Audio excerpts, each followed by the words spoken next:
আর বন্ধু, ওই যে 104খানা কেতাব আল্লাহ নাযিল করেছেন, তার ভিতরে 4টি বিশেষ গ্রন্থ, মহিমান্বিত গ্রন্থ। তো 104খানা কেতাবের সবগুলিতে বর্ণনা পাওয়া যায় না, যায় কি এই বিষয়ে জানতে চেয়েছেন? জি বন্ধু ভাই, 4খানা কেতাব তো প্রসিদ্ধ, কোরআনে আল্লাহ উল্লেখ করেছেন, তাওরাত, জবর, ইনজিল, ফুরকান। আরো 2খানা কেতাবই বলা, যেগুলো চটি কেতাব আর কি, সুহুফ ইব্রাহিম ও মুসা, যা সূরা আলার ভিতরে এসেছে।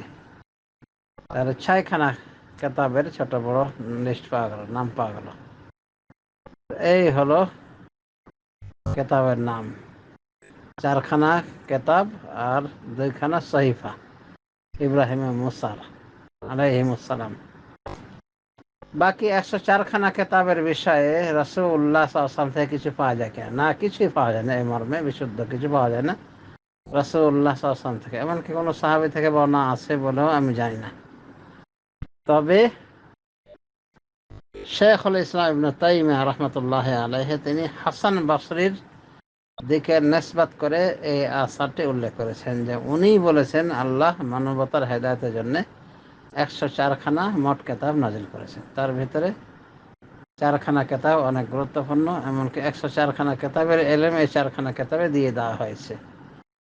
আবার এই 4খানা কেতাবের এলেম 1খানা কেতাবে দিয়ে দেওয়া হয়েছে, ঢেলে দেওয়া হয়েছে, সেটি হলো আল কোরআনুল কারীম।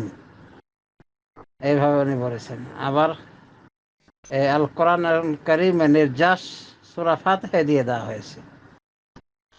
এইভাবে হাসান বসরি থেকে বর্ণিত হয়েছে। এবং শেখুল ইসলাম ইবনে তাইমিয়া রাহিমাহুল্লাহ তার মাজমুল ফাতাওয়া কিতাবে একাধিকবার এই কথাটা উল্লেখ করেছেন যে হাসান বসরি এইভাবে বলেছেন যে 104খানা কেতাব আল্লাহ নাজিল করেছেন, আর 104খানা কেতাবের সমস্ত এলেম 4খানা কেতাবে সীমাবদ্ধ করেছেন।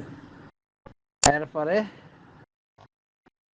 সমস্ত কেতাবের এলেম আল কোরআন সহ সূরা ফাতিহায় ইনক্লুড করে দিয়েছেন। এইভাবে উনি বর্ণনা করেছেন। তাই বলা যায় যে এটা একটা আসল ভিত্তি থাকতে পারে হাসান বসরি থেকে, তাবিঈ বিদ্বান হাসান বসরি থেকে এরপর না আসার নকল করেছেন শেখুল ইসলাম ইবনে তাইমিয়া রাহিমাহুল্লাহ। আল্লাহু আ'লাম ওয়া সাল্লাল্লাহু আলা নবিয়্যিনা মুহাম্মদ ওয়া আলা আলিহি ওয়া সাহবিহি আজমাইন।